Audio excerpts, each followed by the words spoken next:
Hello, everyone, and welcome to Wingcat Sports. I'm by myself for the Lions post-game review. My dad's kind of stuck with the fantasy football draft still late at night. So after the game, I'm going to do my little review real quick. So give you what I saw about the game, who I think might make the team, and probably go into more of a conversation later on with my uncle and my dad about exactly overall what the Lions are going to look like going into that first game against Kansas City. For the most part, I think it's pretty obvious who the backup is, right? They signed Teddy Bridgewater to be the backup. He did have 22 attempts today throwing the ball. He did pretty okay from what I saw. But, it is what it is in the preseason. He's going to be our backup, at least as a better backup than what we're going to have between Adrian Martinez and Nate Sudfeld. Whoever they decide to keep as that QB3, I don't think will exactly be on the team. I think someone's going to be on the practice squad, with Hooker being on the NFI list for most of the year. Probably all the year would be the smart idea. You keep him under control a little bit longer. Plus, he's hurt already, so you don't really want to do too much with adding him onto the roster during the season and trying to carry three QBs. When it comes to that running back third spot, Craig Reynolds, in my opinion, did pretty good today. He did have 41 yards for rushing. He did have a TD too. He was doing okay. I guess we'll see when the cuts happen. To see if they were probably going to be Reynolds, or I think it could be very well could be Snell as well. He did pretty good today. He got a lot more action than Obispo did today, so it's probably in between Reynolds and Snell for being that running back three. I think personally, just because of how he's been on the team before, it would be Reynolds from what I saw today, but potentially not because Snell didn't do that bad either. When it comes to your receiving core, and I think this will be a good topic for another day too. Who we might think might make the team. I think your two probably coming out of the preseason is going to be Coda, and then Drummond is on that line too. Probably also fighting with Antoine Green because, as you know, with Williams being out, you are going to have St. Brown as one of your receivers, Marvin Jones, Craig Reynolds, or the other Reynolds, which is Craig Reynolds, I believe. And then you're also going to be dealing with, not Craig Reynolds, but the other Reynolds. He will be your other receiver, and then you will also be going off of your, if Drummond or Coda is making team, or Alexander. It's going to be pretty interesting between who they decide. I think between Drummond, Green, and Coda, you're going to have a good back to the fight for that first 6 games until Williams comes back.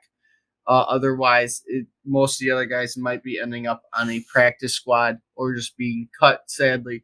You did have a deep wide receiver group going into preseason, I think, fighting for that last two spots. They were all relatively around the same kind of talent. Alexander did pretty good earlier in the preseason with that one punt return, but besides that, he hasn't really shown much. So I don't know if he'll end up making the team. When it comes to your kicking battle, that was another thing that kind of showed itself today. It was believed Patterson had the lead in it, with him missing a 53-yard field goal, which it would be his record even if he made it. It would tie his record. And also missing an extra point today. I don't know where it's going to stand for him being the kicker going into the season.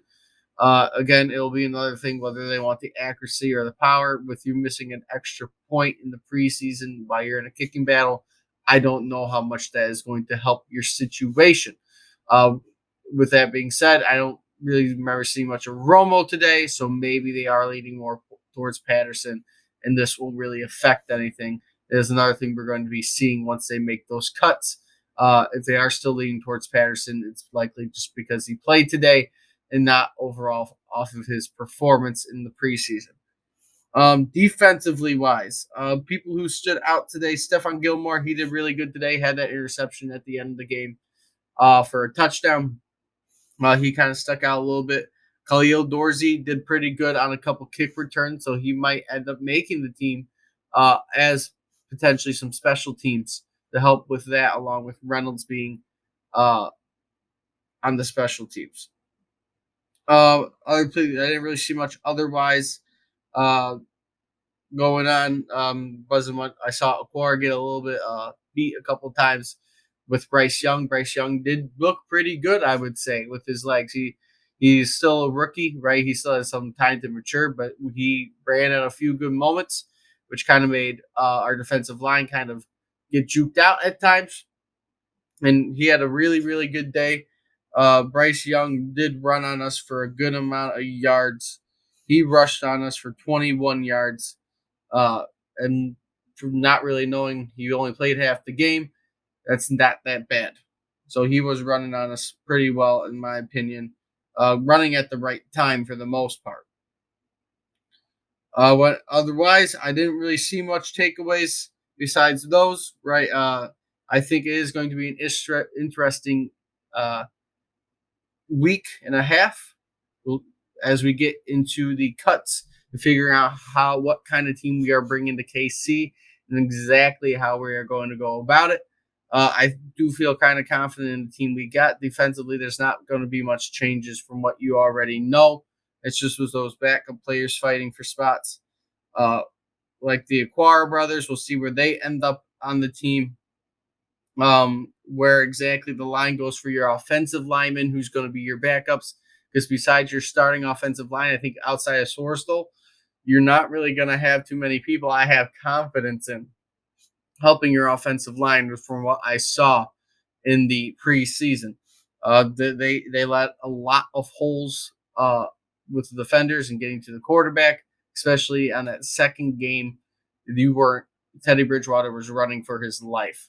So we will end up seeing what they do with that offensive line too, with all those holes that were forming with your backup players. Luckily, you have one of the best offensive lines in the league, so you don't really have to worry about that going into the regular season. But if someone gets hurt, I do not know what they're going to do. Right? Besides, you're going to have Vitae, Glasgow, and Sorsel as kind of your rotation behind the starters. Whoever wins that battle between Glasgow and Vitae, right? The other guy's going to be a backup, and then you'll have Sorsdal, and those are basically your offensive linemen. Luckily, Sorsdal is pretty versatile, and Glasgow is pretty versatile. He can play center and in the middle, so we should be somewhat good. I say on the offensive line as long as no major injuries happen. So let's hope that happens. But it looks like we are going to be having a good year. You went through to the preseason. You went 2-1, right? You beat the Giants and you beat the Panthers. You just had your loss to the Jaguars. But like I said, preseason, you're figuring it out. You didn't get really to see much of your starters today. They even sat a couple of the rookies with Brian Branch. He didn't really play much today, or if at all. And I think a couple of the other rookies that typically would start didn't play today just to make sure they weren't getting hurt. So they're being cautious, which is good. I wouldn't expect too much to happen in the next week and a half involving practices with hearing injuries because they're probably going to try and keep it as safe as possible going into that big game in Kansas City, and making sure we have the best chance possible to upset them because that is what you're going in with that game. You are not the favorites for that game, and you have no reason to be against KC, the favorite at home against the defending champs. But it is going to be an entertaining game to watch for sure. With that being said, though, if you like what you see, right, leave a like, comment, subscribe, do all that fun stuff. And until next time, I hope to see everybody soon.